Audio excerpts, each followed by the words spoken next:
Good morning, नमस्कार, राम राम मेरे प्यारे दोस्तों। कैसे हैं आप? उम्मीद है आप अच्छे होंगे।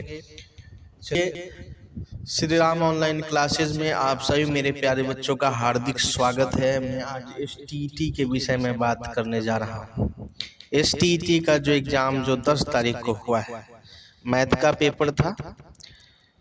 बहुत सारे बच्चों का सेंटर एक तो काफी दूर दूर दे दिया गया था। जिनका पट्टा था वो तो चलो कि रूट में था, वहां आने जाने का साधन का कोई खास प्रॉब्लम नहीं था, लेकिन काफी दूर दूर सेंटर दिया गया था। जिनका पूर्णिया इधर का उधर बिल्कुल दे दिया गया था। और टाइमिंग का सबसे बड़ा प्रॉब्लम, आप एग्जामिनेशन के लिए आप 7 बजे तक आप एंट्री मांग रहे हैं, रिपोर्टिंग कीजिए। बताइए दूर के बच्चे इस कोरोना काल में किस प्रकार से वहां पहुंचेंगे। ये सब इतना बड़ा फॉल्ट सोचना चाहिए गवर्नमेंट को, बिहार बोर्ड का। दूसरा सबसे बड़ा बात, कल जो हुआ है वो तो बिल्कुल ही बाप रे बाप वाली स्थिति है मेरे प्यारे दोस्तों। जो दोस्तों ने मुझे फीडबैक दिया है उस हिसाब से एग्जामिनेशन का लेवल तो ऐसा माना जा रहा है कि नेट और आईआईटी के लेवल का था क्वेश्चन। और दूसरी चीज कि उसमें इन लोगों ने पिछला बार जो एग्जाम हुआ उससे बिल्कुल पैटर्न को भिन्न कर दिया। और इस बार उसमें साइंस का क्वेश्चन भी डाल दिया, जिसमें फिजिक्स और केमिस्ट्री के ज्यादातर प्रश्न थे। मैथ का क्वेश्चन कम कर दिया गया। मैथ का क्वेश्चन जो दोस्त बता रहे हैं कि 35 to 40 होगा मैथ का क्वेश्चन। एंड मान के चलिए कि 60 क्वेश्चन, आपके 60 प्रश्न, लगभग 5 आगे पीछे हो सकता है, तो प्लस माइनस लेके चलिए। तो लगभग 60 प्रश्न आपके साइंस से, जिसमें मैथ, फिजिक्स और केमिस्ट्री से पूछे गए। और वो भी क्वेश्चन बिल्कुल ही हाई लेवल के और बिल्कुल कॉन्सेप्चुअल, बिल्कुल हाई लेवल का क्वेश्चन। मतलब ऐसा उम्मीद नहीं था कि आप क्लास 9-10 का टीचर हायर करने जा रहे हो, बहाल करने जा रहे हो, और आप क्वेश्चन पूछ रहे हो। आप इंटरमीडिएट से हायर लेवल की क्वेश्चन पूछ रहे हो, ग्रेजुएशन लेवल की, एमएससी लेवल की आप क्वेश्चन पूछ रहे हो। इतना टफ क्वेश्चन नेट वगैरह में ही आता है, और इतना हार्ड। ऊपर से मैथ का भी क्वेश्चन, सारे सेक्शन को छोड़ दिया, फंक्शन से क्वेश्चन, सिर्फ उसी से क्वेश्चन। और काफी हाई लेवल के क्वेश्चन, ज्यादातर फंक्शन से, इंटीग्रेशन से। बताओ 9-10 में क्या इंटीग्रेशन पढ़ाना है बच्चों को? अब बताइए, इंटीग्रेशन से क्वेश्चन, डिफरेंशिएशन से क्वेश्चन, फंक्शन से क्वेश्चन। जैसे लग रहा था कि पेपर 1 नहीं पेपर 2 है, 12th के बच्चों को पढ़ाने वाला। अब ये पता नहीं क्वेश्चन किस प्रकार इन लोगों ने सेट किया। इस बार तो बच्चों सारे दोस्त बता रहे हैं इस बार तो पास करना भी मुश्किल है। जो पिछली बार एग्जाम जो हुआ था, जो रद्द इन लोगों ने कर दिया, पता नहीं क्यों रद्द कर दिया।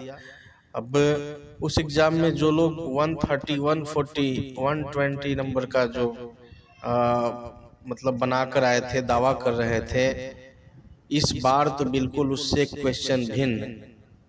उस क्वेश्चन का, पिछले बार का जो लेवल था क्वेश्चन का, काफी अच्छा था, जो कि क्लास 9-10 के टीचर को हायर करने के लिए काफी अच्छा क्वेश्चन का लेवल था। और बढ़िया से उससे एग्जामिन कर पाते वो कि हाँ कौन कौन इसमें आ रहे हैं, तो वो बढ़िया था। लेकिन यहाँ पे बहुत बड़ा अन्याय हुआ है। ये क्वेश्चन आप पता नहीं ये किस प्रकार से सेट किया है, कहीं से कॉपी पेस्ट कर दिया है, क्या किया है, लेकिन ये क्वेश्चन तो कहीं से भी जायज नहीं है। ये क्लास 9-10 के टीचर हायर कर रहे हैं आप उसके लिए, पेपर 1 के लिए।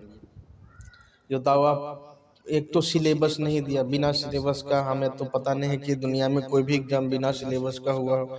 लेकिन बिहार बोर्ड, बिहार सरकार एक अनोखी मतलब चीज है, जो कि इस प्रकार से बच्चों के साथ अन्याय कर रही है, बच्चों के जीवन से खिलवाड़ कर रही है। कितने लोग इतने इतने पैसे लगाकर बीएड किए और इसका तैयारी किए, सबका आशा उम्मीद जुड़ा हुआ था, और उनके आशा उम्मीद पर एक बहुत बड़ा प्रहार है और भविष्य के साथ खिलवाड़ है। किन्हीं के लिए ये लास्ट मौका था कि हाँ, ये इसके बाद उनको चांस नहीं मिलने वाला, क्योंकि हर साल ये तो टीटी लेते भी नहीं है। लेकिन देखिए यहाँ पे अब फिर पता नहीं कब निकलेगा। तो इसलिए ये अन्याय हो रहा है। बताइए, 2-2 लाख रुपए लगाकर, 3 लाख रुपए लगाकर बीएड किए, और फिर ये लोग के साथ अन्याय इतना बड़ा। और ये क्वेश्चन पूछना चाहिए, कुछ पूछा, कुछ लेवल का क्वेश्चन नहीं था। बताइए, आप प्रोफेसर बहाल करने जा रहे हैं क्या बिना सिलेबस का एग्जाम दिया? अच्छा, मान लिए कि अगर आप इसको इस लेवल का पूछना भी था तो आप सिलेबस देते कि जी हाँ आपको ये चीज पढ़ना है, यहाँ से पूछा जाएगा। अब बताइए, क्लास 9 10 का बच्चों ने सबने तैयारी किया, उस लेवल का 12th लेवल का तैयारी किया, और आपने क्वेश्चन पूछ दिया इस प्रकार से, इतना एडवांस। साइंस में भी उसी प्रकार का टफ क्वेश्चन, पैटर्न चेंज कर दिया। बच्चों ने सोचा कि पिछले बार आपका 12th का जो था उस लेवल का होगा, पिछले बार जो एग्जाम लिया था उस पैटर्न का होगा, सॉरी, तो उस पैटर्न पर बच्चों ने तैयारी किया कि एक बार लिया ही है तो उसी पैटर्न का होगा, और फिर इस बार आपने उसमें फिजिक्स डाल दिया, केमिस्ट्री डाल दिया। अब बताइए, ये सब अन्याय, इसमें तो बच्चे बता रहे हैं बहुत बुरी स्थिति है इसमें। अगर आपके मतलब जो टीचिंग एप्टीट्यूड वाला सेक्शन है उसको छोड़ दे तो उसके बाद नंबर प्राप्त करना बहुत ही डिफिकल्ट है, यानी पास मार्क जो 50% इन लोगों ने रखा है वो भी लाना बहुत ही डिफिकल्ट है। अब देखिए क्या करता है, इसको रिजल्ट नॉर्मलाइजेशन के थ्रू लाता है या फिर डायरेक्ट जो आपका है उससे लाता है, ये देखने वाली बात होगी। लेकिन ये इन्होंने छात्रों का भविष्य खराब कर दिया। तो मेरे प्यारे दोस्तों, इसका विरोध अवश्य होना चाहिए सरकार से। इलेक्शन का टाइम है तो उस समय तो विरोध अवश्य होना चाहिए, और एग्जामिनेशन का हमारे ख्याल से तो मैथ का पेपर जो है उसको तो रद्द ही हो जाना चाहिए, और बाकी पेपर वाले भी अपना स्थिति बताएं, यथा स्थिति, और ये तो रद्द ही होना चाहिए, बिल्कुल अन्याय है। और इन लोगों को कुछ नहीं पता है कि हाँ किससे क्या पूछना है, क्या कुछ नहीं पता है। पता नहीं क्वेश्चन कौन सेट कर रहा है, कॉपी पेस्ट कर रहा है। देख, और ये अन्याय, इतना डिफिकल्ट क्वेश्चंस इन लोगों से पूछा गया है जिसे मानो इन लोगों को प्रोफेसर के लिए बहाल किया जा रहा है। तो जब अगर आपको नौकरी देनी ही नहीं है तो छूट मूट का ये सब आप क्यों वैकेंसी निकाल रहे हैं, ये निकाल रहे हैं, वो निकाल रहे हैं? मत निकालिए, आप कह दीजिए कि हमें नई वैकेंसी बहाल करना है, लेकिन ये छात्रों के साथ अन्याय मत कीजिए। तो पैसा लिया आपने, इतना इतना फी आपने लिया, 600 700 रुपये फी आपने, 800 लिया, जो भी लिया, और उसके बाद इतना समय आप लगा देते हो। कोई भी एग्जाम 3 साल 4 साल 5 साल लगा देते हो, एग्जाम लेते हो, कोई सिलेबस नहीं, कोई कुछ नहीं, सब क्या है? ये सब धांधली ही तो है। और निश्चित है इसमें किसी को लाभ पहुंचाने के लिए एग्जामिनेशन रद्द किया होगा। अब ये तो बिल्कुल ही गारंटी, मतलब लगभग 90% तक यही चांस है कि किसी को पास कराने के लिए सेटिंग वेटिंग यहाँ पे खेल धंधा चल रहा है। तो इसलिए मेरे प्यारे दोस्तों, इसका विरोध होना चाहिए, और इसका कड़े तौर पर विरोध होना चाहिए। इलेक्शन का टाइम है इसलिए इस समय इसका मुखर विरोध होना चाहिए कि बताइए, ना सिलेबस दिए ना कुछ, और बिना पूछना हायर कर रहे हैं क्लास 9 10 का टीचर, और पूछ रहे हैं प्रोफेसर लेवल का क्वेश्चन आंसर। जिसने सेट किया था वो भी फंस जाएगा, उससे भी नहीं बनेगा, 10 क्वेश्चन सही से नहीं हिल पाएगा, बच्चे ये बता रहे हैं। तो मैं उनके रेफरेंस से आपको बता रहा हूँ कि ये इस प्रकार की स्थिति है। और एक नहीं, एक दो अगर बोलते तो चलो भाई किसी के रिलेटिव, लेकिन आप इसमें देखिए सर्वे किए गए हैं, इसमें 90% तक लोगों ने, 83% 90% लोगों ने कहा कि हाँ डिफिकल्ट था। बताइए, इतना सर्वे में अगर इतना मेजोरिटी में लोग कहें तो निश्चित ही ये सही बात है, और इस बात में दम है।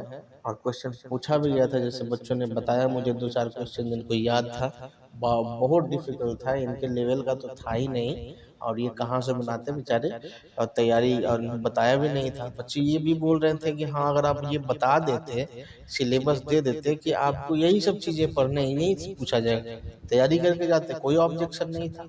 लेकिन आपने बताया नहीं, अंधकार में रखा, पिछला पैटर्न कोई बदल दिया। अब बताइए, कोई कम से कम उम्मीद लगा कि उससे ही चलेगा कि चलो पिछले बार जो पूछा था उसी लेवल का होगा, वहीं से क्वेश्चन पूछा जाएगा। तो ये तो उम्मीद के बिल्कुल विपरीत और बिल्कुल अन्यायपूर्ण ये सरकार द्वारा किया गया है, अन्याय किया गया है। तो इसके खिलाफ हम लोग एक साथ आवाज उठाएंगे, इसका विरोध करेंगे, और ये बिल्कुल ही, ये इनकी नीयत खराब है, ये बिल्कुल ही वैकेंसी और बच्चों को बहाल नहीं करना चाहते हैं, सरकारी नौकरी देना नहीं चाहते, इसलिए इस प्रकार से खिलवाड़ कर रहे हैं। और कुछ लोग सेटिंग गेटिंग के द्वारा भी, ये भी संभावना है, इसीलिए हो सकता है एग्जाम रद्द किया गया होगा। शुरू में तो बहुत लोगों ने ये प्रोबेबिलिटी जताया था, पॉसिबिलिटी जताया था कि ऐसा हो सकता है, अब तो निश्चित लग रहा है कि ऐसा ही हो सकता है। आखिर क्यों? चलिए, मेरे प्यारे दोस्तों, आप इसका ज़रूर विरोध करें। बहुत बहुत धन्यवाद हमारे साथ जुड़ने के लिए STET के इस फीडबैक पर। और आगे का एग्ज़ाम के लिए आप हमें फीडबैक दीजिएगा कमेंट बॉक्स में लिखकर। तो हमारे साथ जुड़े रहिए, चैनल को सब्सक्राइब कर लीजिए और मिल के विरोध हम लोग करेंगे। और साथ ही बेल आइकन को अवश्य दबा दीजिएगा। बहुत बहुत धन्यवाद।